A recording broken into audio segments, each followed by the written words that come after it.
Okay, so what we have here now, it's a different setup. Still using the same battery as before, the 12 volts, and it's a 22 amp hour battery. And we are going from this battery straight into a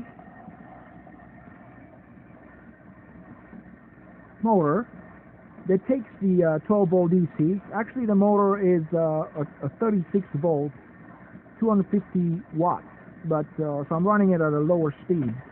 And it's rigged here to the Project Scooter, the one that I mentioned earlier. And this is what's going on right now as it gets the power. And it was a challenge to line up the motor gear to the gear that's in the back and attach that gear to the wheel. I mean, it's still not attached, there's just like a friction there right now. If you can take a closer look.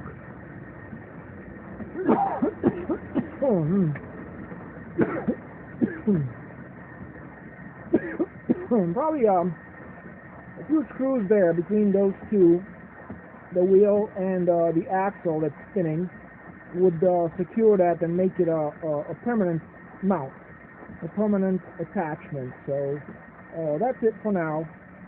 And if you go there, you see the whole scooter.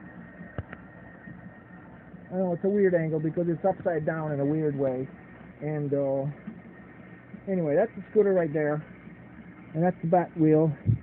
And it goes to, I still need to mount the brake, and I'm waiting for a controller for this motor, because the controller that came with it wasn't working. It wasn't controlling the motor. Everything else was working though. You know, the lights and the power and the brake cutoff and the key, everything was working by the controller. So I ordered another controller.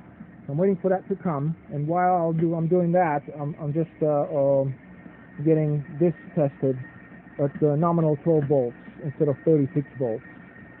I did get a cable for the brake, so I'm gonna have it has like a disc brake in front, and I don't know if you can see it right there. It's the disc brake.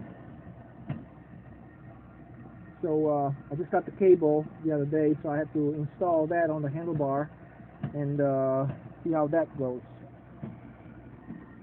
That's it for now, and we'll see how things evolve.